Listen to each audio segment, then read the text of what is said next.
Basically, I am rereading my last story from the collection Tales from the Urals of the Lady and the Stone Masters. The story is set in Imperial Russia around the 19th century. Our main characters are villagers who earn their living by stone carving or working in a copper plant. The narrator is a villager too, so I aim to preserve the original simplistic narration style. This particular story starts when the Barin's aunt comes for a visit. She goes to the stone master, whose name is Danilo, to have some jewelry made, but he is sick and his son Alexei steps in. So this is where we pick up. They had agreed that the bracelet would be ready in 4 days, but the Barinya sent for Alexei on the night of the second day. Come over for a cup of tea and treats as a little thank you for your work. She got a liking for the guy, people said. It wasn't rare that a Barin would take a liking for one of us simple folks, and bonded ones had no choice, girl or boy. But a Barina going for a villager, that wasn't heard of, and she was in Katya's years. Anyhow, Alexei told her servant he couldn't come because he had an urgent order from our priest, a jade bowl for a church, and it had to be done by the morning. There was a church holiday coming up. Alexei sent his apologies with the Baroness man and said he would bring the bracelet to her house when it was ready. The day after, she sent the servant again to tell Alexei that their due for the land had to go up. The copper plant was not bringing profit, and they had to make up for it.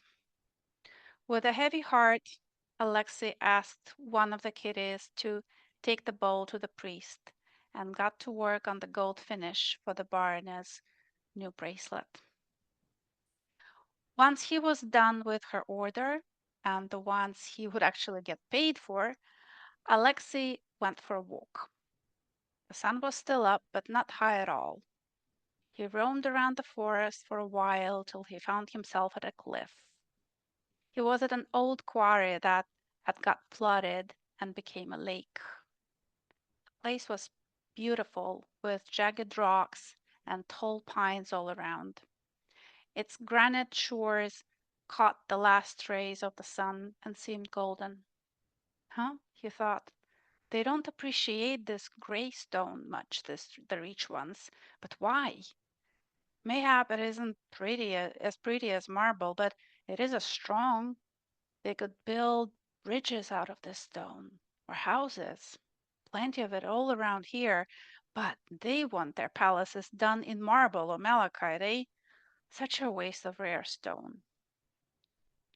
So he sat, enjoying the view of the quarry and the mountain behind it, and there were little beasts out and about. A swallow flew past, a sparrow sat on a low branch and tilted its head at him. A lizard ran by and halted when it saw him, like it was made of stone.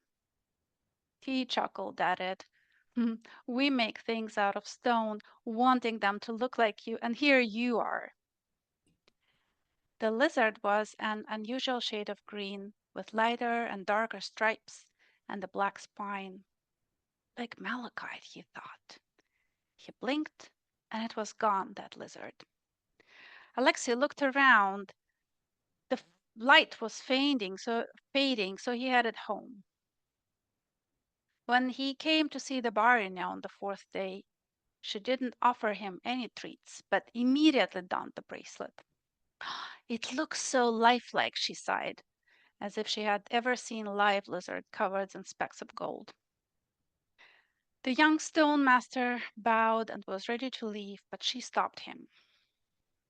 I have heard the tales of old folks tell here about the Lady of the Copper Mountain. Is there any truth in them? Alexa didn't know what to say. The lady was a mountain spirit, but their village priest told them it was a sin to believe in any except God and the angels. And here she is asking him, If he says the lady of the mountain is but make believe, she, the lady, could take offense, you see. And if he tells the barony what he really thinks, that's blasphemy. You get flogged for this or worse.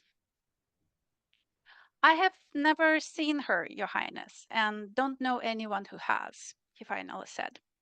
And our priest says it's all nothing but old wives' tales.